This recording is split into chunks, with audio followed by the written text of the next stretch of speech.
For all his sons and his daughters won't fill the cities with faces. Iniquities of they father, bloodthirstiest of our nation.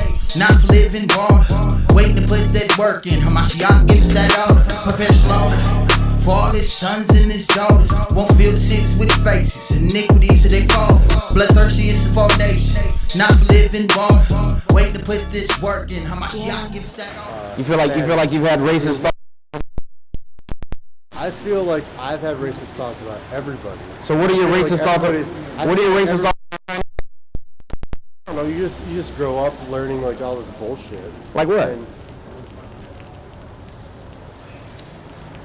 Chinese people can't drive cars. Chinese people can't drive cars? Wow. Right? What about Arabs? Like what's some racism you grew up learning about Arabs? Have you ever been to China? Yeah. I've never been to China. Yeah. Have you ever been to a big city in Chinatown? I've been to Chinatown, yeah. Yeah. Dude, Chinese people are aggressive. They're aggressive? They're aggressive. I mean, is that like racist or is that just like a fact? It's a fact. See what I'm saying? That's not necessarily racist. It's just something that you think about somebody. I think that we are entitled. I think we're entitled to be able to declare the things that we can visibly observe. I agree with you. Without being labeled a racist. Right, but I have to think like I think that thing about that person, so maybe I'm a little bit racist about that, you know? Does that make sense? I hear what you're saying, but it's a race, and that's when I think about that race. So then it makes it racist? No, not necessarily. No, okay. What are some things that you observe about black people that you might feel like is racist? I've lived in a few big cities, you know, things are rough, and you just, okay, got an idea. Mm-hmm. There's nothing in particular that when I look at a black person, I go, this is that thing that person is going to do. Right. But growing up in Chicago with my friends, if there's a bad driver, some of my friends are like, must be black, you know? But I thought Asians were bad drivers. So Asians and blacks are bad drivers. I guess. All right, man. I'm just trying to say. No, I mean we're not easily offended up here. So I'm just asking because I'm curious, you know, because everybody has a perspective, right? We all look at life in some way, and our upbringing does have an influence over that, right? So when you're declaring that, like, you know, I think we all have a little bit of racism, and I think that's a level of accountability that's necessary to be able to make the correction so we can harmonize and live together, because we do live in a melting pot, correct? We live in a melting pot, and we all got to work together. We do live in a melting pot, and we all have to work together at some point, right? Yeah. So I think that the level of accountability to recognize, you know what, I think we all have a little bit of something that needs to be worked on. Absolutely. That needs to be I think conversation is where we start. So that's what I'm saying. Don't think that we're going to be easily offended up here. We're just having a conversation. It assists with the camaraderie, and it assists with the harmony. That's why I stopped. I want to talk to you. Got you. So that's what I'm saying. So what else outside of like bad drive? I don't think black people are bad drive. I think black people are like pretty good I don't drivers. like being put on the spot, like, what do you think about this race and this race and this race is racist? I'm just saying, we look at each other differently. Right. You know, if I'm walking down the street by myself in Chicago and I see 3 black guys coming towards me, I might be a little scared. Right. You know, I think that might be a little racist. Right. You know, even though you 3 might be the nicest people on the planet, I don't know. Not to mention that black people typically don't commit violent crimes against whites like that. If anything, if you were black, then you'd probably have a problem seeing 3 black guys walking down the street, you know? So I don't know, that might be a little racist. Right, I got you. I got you. That makes sense, though. Right? If I see 3 white skinny dudes walking down me on the street, I'm like, I'm good. Fucking nerds. You know? Yeah, fucking nerds. Yeah. Right. Yeah. Right. There's no, I don't have anything to fear here. You guys could fuck me up. Not knowing that Jeffrey Dahmer is one of those 3 skinny guys walking down the street, right. And he's probably trying to take you home those 3 of and boil your dick for dinner tonight, huh? Yeah. That's just some Dahmer shit, right? I don't know. I just wanted to stop and talk to y'all. No, I understand. I appreciate you, man. Did they give you pretty much a decent understanding of what we got going on up here? I understand that you're proud and you got something to say. How would you say that you feel about the treatment that so-called blacks and Hispanics have had in this country since it's been established? terrible. Terrible, right? Yeah. So in terms of trying to rectify the situation for the purpose of moving forward, right, for a better tomorrow, a better America, what do you think maybe some suggestions or some solutions that we can come to have a better tomorrow for America? Us stopping on the street and talking face to face is what's going to help. I really believe we just got to talk to each other.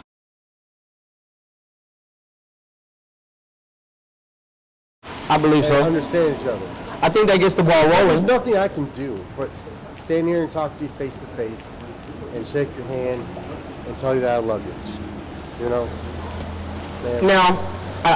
Now here's the reason why we asked the question, right? It's almost like a survey that we're doing. I mean, I guess it just started off as a simple question within one conversation, and then when we got the response, it was like, I guess this is a necessary question to ask, especially to somebody of the race or the demographic of people who descend from those that haven't been so nice to our ancestors, right?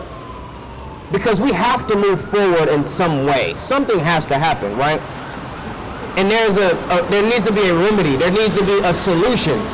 Conversation is good, but I mean, blacks and whites been having conversation for decades now. I mean, I don't know what the solution is. I don't. But if we can hang out and we can talk, and we just like, I don't know, talk. We can understand each other, right?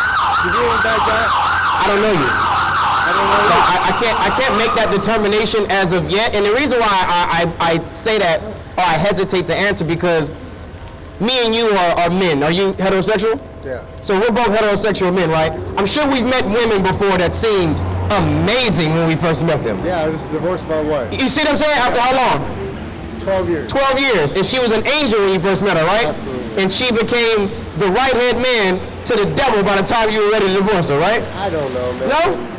I mean, that would be the only. Did she file or you filed? Huh? Did she file for divorce or you did? Both. So it was a mutual thing. Yeah. Right. You guys were absolutely tired of each other, right? So I just say that to say, when you say, do I think that you're a bad guy? I don't know you. I'm not going to throw you in any category just yet. But I think you're a good guy. you don't know me. I don't, but dude, So why give me credit? Come on, that's not wisdom. You've lived enough life. it's not wisdom, but why not? Do you have kids? I do. Would you advise your kids to just extend that credit to someone without Yes. getting to know them? Yes. And yeah, I just think that that's not wise. You know, I wouldn't instruct my son. It's not wise. It's I would say give the opportunity, I'm not saying it's but don't credit them I'm not before saying they've it's been given wise. credit. It's not wise, but we have to open up and we got to talk to each other, man. And that's the point. I think that after one conversation, you can start to lead. Maybe after two, I'm like, you're a fucking idiot, and I walk away. Right. So that's what I'm saying. I wouldn't want you to even give me credit. I appreciate it, right? I think that I'm a good guy, but who knows? Like you said, we all look at life different, and this is what we were just sitting there talking about. We all see things differently. We all see things in a personal way, and who knows? My views might not match with yours, and it might be so contrary to where you say, you know what? I probably wouldn't want to deal with somebody like that. disagree with anything you've said today. I got you. Bring it out. Let me show you something. Read. Book of Ecclesiasticus, chapter 6 and verse 7. Uh-huh. If thou wouldest get a friend, prove him first. In order to get friends, you have to prove them first. So this is something that you could actually take and pass down to your children just as a words of wisdom so that they don't go through and, I wouldn't say waste, but I'd say they shouldn't have to go through a 12-year lesson to learn, you know what, I probably should have did a little bit more investigation, a little bit more digging at first so that I can actually achieve a lifetime with my partner like I set out to instead of learning a 12-year-old lesson. It takes a long time to know a person. It does. So that's why even right here, what we're standing on and what we're out here teaching people is that before you even get to that point, you prove them first. Read. And be not hasty to credit him. You can't be hasty to credit anybody, right? Right now, you're hasty to credit me because we're able to have a dialogue right now, and it's cool. You're right. I mean, like I said, I don't disagree with you. I'm saying allow me to prove that first before you just give me credit that I'm a good person, and I'm going to extend the same thing to you, right? I'm going to treat you the way that I would want you to treat me. Dude, I'll be hasty. I'll be hasty. I get it. I'll be hasty. I get it. I'll figure you out sooner or later. I think that our ancestors, black and Hispanic ancestors, were the same, hasty. Why not be hasty? because you find out later on that Right. you were wrong. Right, so if I'm not hasty, we're gonna not like each other right now. It's not about not liking each other. What we're going to do is we're going to remain neutral until we figure it out, and then we'll That's move fine. to the direction. But I like people, I like friends. I like to be hasty. Like, hey, Before you call a friend, you prove them first. So right now, I'm not calling you a friend. do you feel like I hate you? No. Right, but I haven't given you credit to say that you're a good or bad person yet. See, I don't have to hate you to not give you that Yeah, credit. but right now, I like you. So is that being hasty? No, I'm saying that within my personality, I'm pretty sure that I've generated, a level of appreciation or an affinity for you. You have an affinity for me. What I'm saying is, I think when you call someone good, I think you're a good guy. I think you're making it You don't way know. too complicated, man. It's not necessarily that I'm making it complicated, it's that I'm following a set of principles that has worked for me, right? And when I have violated and went against those principles, they have not worked for me. It has actually worked against me. Good. So when you give me credit, I say, you don't know me yet. It's true. That's it. It's not really more complicated than that. Finish it out. I think that was it, but verse 8, it says, "For some man is a friend for his own occasion, and will not abide in the day of thy trouble." Because sometimes it might even be a situation where I could pretend, right? What's your name on task? Jim, Jeremy. I could pretend to be Jeremy's friend, right? I do that a lot. Seem like a good guy, you like me, right? So then you might say, hey man, I met Taz, man, he's a good guy. Hey, come on over, we'll have a barbecue. Oh, hasty. Now you done let me in your home. Now you done let me around your family. Now you done let me into your personal space.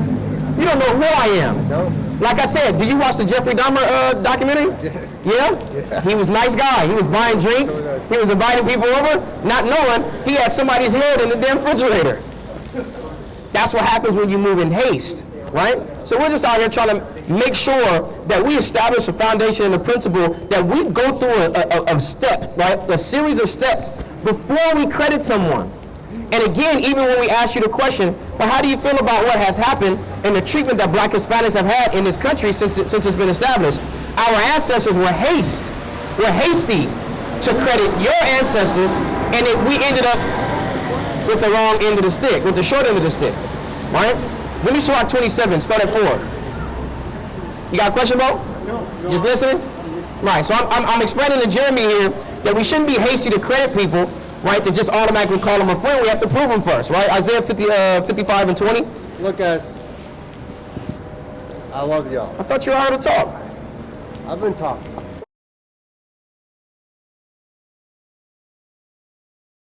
All right, that's what I'm saying. I got a couple things to show you. Sirach 27 and 4, go ahead. Book of Ecclesiasticus chapter 27 and verse 4, as when one sifteth with a sieve, the refuse remaineth. When you sift something in a sieve, you're trying to separate the good things from it, and then the refuge, which is the filth, right? You want to cast that off. As something is sifted in a sieve where the refuge remains, go ahead. So the filth of man in his talk. So is the filth of man. This is a way that you can filter the pedigree or the integrity of a man by simply talking to him. It's the Apocrypha, right? It's 14 books that was taken out of the Bible in the 17th, 18th century. Go ahead. It says, the furnace proveth the potter's vessel. So the trial of man is in his reasoning. The way that you test the integrity of precious metals like gold, silver, so on and so forth, you burn it.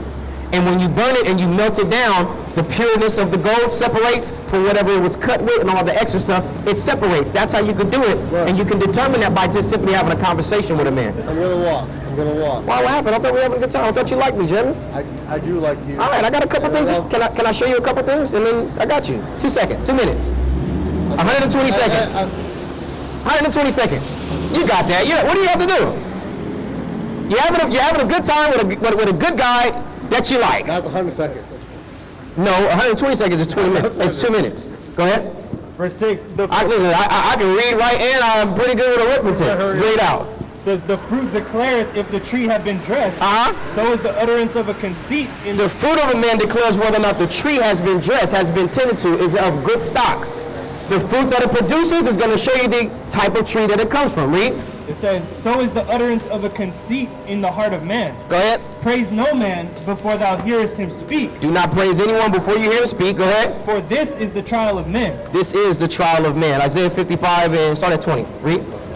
Psalms 55, excuse me. What you precept? For John 4. Nah, we don't have to do that. Go ahead. It's the book of Psalms, chapter 55, verse 20. He hath put forth his hands against such as be at peace with him. So this goes into what I said about how our ancestors were hasty to credit your ancestors. We were at peace with your ancestors, hasty to give them credit, invited them into our towns, into our villages. It says, read it again. He hath put forth his hands against such as be at peace with him. So when peace was established on our side, your ancestors put forth their hands against our ancestors. Go ahead. He hath broken his covenant. There was agreements made. They didn't uphold them. I'm sure you know all of the different treaties that the Europeans broke with the native Indians and even the Hispanic Indians. Read. The words of his mouth were smoother than butter, That's why you can't just take someone's word for it. Read. but war was in his heart. So once we establish and understand that, the three principles rather, that we even see right here in our text, is why we go through the steps and why we stand on the principle, and we can't just automatically give somebody credit, which is why we ask you, how do you feel about it? And then what do you feel like we should do to move forward? You said you feel bad about it. I think that that's good. But when we start to credit somebody like Jeremy, we have to really see how much does he really feel bad about it? How much does he want to then participate and then be a part of the change? And it's got to be more than just conversation, because the conversation was had in the beginning, but it was action that caused us to be at the bottom of society and that put you and your ancestors at the top. So tell me what to do then. It's not necessarily, I can't tell you what to do, right? Because my thing is about equality, right? Now, of course, trying to move forward, people will say, well, from this point moving forward, we'll treat everybody equal. It's like, yeah, but at that point, you still have an upper hand, right? You still have multi-trillion-dollar head start. Maybe. That means you still get to control these companies, right? You still get to control the banks. You still get to control the society and the economy. You're saying you. I'm saying you because right now you are the representative of the side that established this place. That's right. You are representative of the side that is benefiting from what happened to my ancestors, right? That's right. At peace was established, war was in their heart, swords were being drawn. Fucking all of us, right? I think that I would agree with you that they're fucking all of us, but some of us have been getting fucked longer and getting fucked worse. Fuck longer and harder.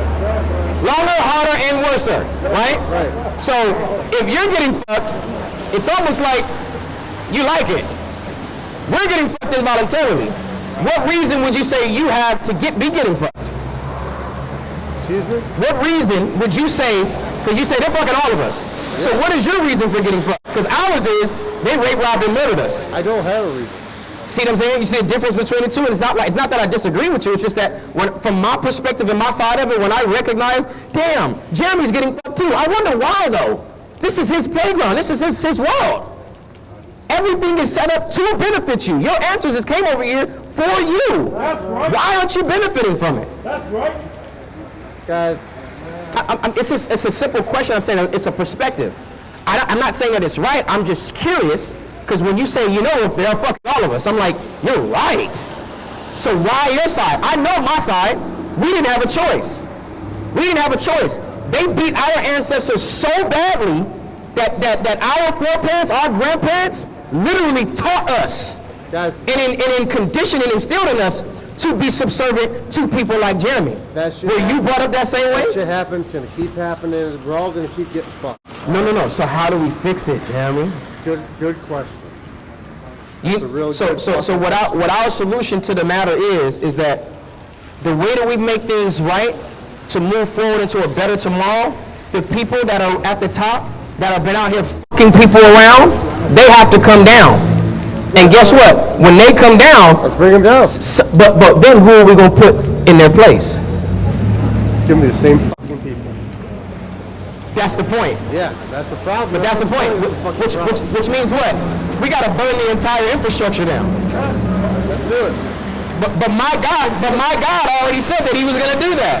All right, let's wait. But you know what happens when this entire infrastructure is burned down?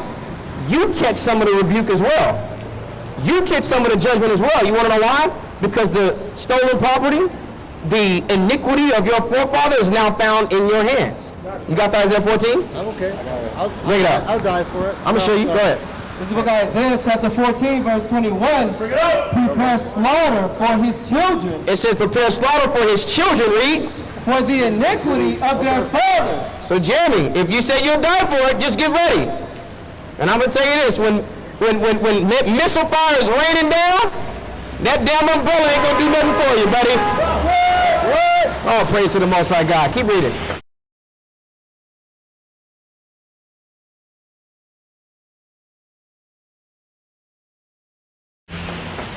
That they do not rise nor possess the land. You see how it says that they do not rise? Because even when we try to separate the lower level Jeremy, right, the lower level white man to the elite level white man, and I say, well, we got to tear this elite level white man down. He says, yeah, all right, well, who are we going to put back in their position? He said it's going to be the same people. No, because it says that when we tear them down, the children should not rise anymore. Read it again. That they do not rise nor possess the land. They cannot rise back up. Jeremy cannot rise back up. He cannot take possession of it to try to do something better with it. Right? They're not going to rise, nor possess the land, nor what? Nor fill the face of the world with cities. And quite frankly, you're not even going to be around to fill the land and its population. That's right. You want to know why? Because according to prophecy, according to the creator of the heavens and the earth, he says, not one of you are going to remain of the house of Esau. And if you haven't figured it out yet, Jeremy, you are of the house of Esau. That's right. You are of the nation of Edom. The only people in the entire Bible that has never received any type of mercy, love, or any type of grace from the Most High God. And it's because of your actions or because of the lack thereof. You see, when we start getting into the meat of the conversation, when we start getting into the weightier part of the conversation, he's ready to leave. I thought he liked me. I thought I was a good guy. All that's cool until we really start talking about the solutions. How do we move forward? How do we rectify and fix the situation? Bring your precept. Book of Jeremiah chapter 5 and verse 14. Bring it up. Wherefore thus saith the Lord God of hosts. You got something for me?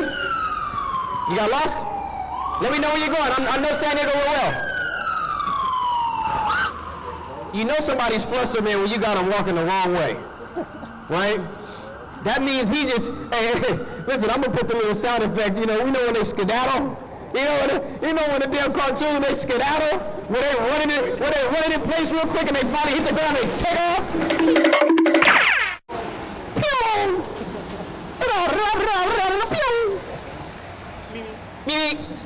Right? He's got to get up out of there.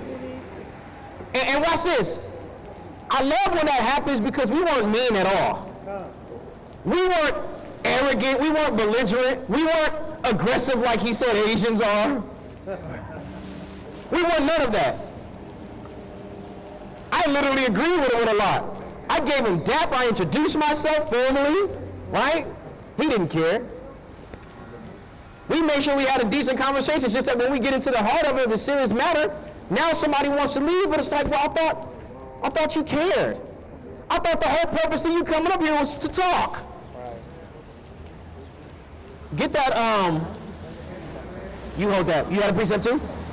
You can drop down Isaiah. Give me, Book of Job, chapter 9, verse 20. If I justify myself, mine own mouth shall condemn me. This is why it's important that the Most High told us in the Bible, praise no man before you hear him speak. Because a lot of times people will try to justify themselves, especially whites. Right? The white man will always going to try to separate himself as being a two-time loser. What's a two-time loser? 1 year in Edomite. You know what I'm saying? You're doomed from jump. The Lord hated you before you was even born, right? But then, because of our recklessness, right? Because of our neglect and the way in which we forsook the Most High, the Lord gave you your own kingdom, and you still can't even win in that one. You're not going to win in this kingdom, and you're definitely not going to win in the one following and the one that comes next. That's right. So you're a two-time loser. So since you're a two-time loser, you want to try to separate yourself from the elite whites. And you try to justify yourself to say, no, I'm not like that. I hate how they are. Hey, they're screwing me over too. And I say, you're right, they are screwing you over, but why? It's almost like you just parade yourself around like a little whore, like you want to be screwed around. Because there's no reason that you should in this place. This place was established for your success. This place was established for your upliftment.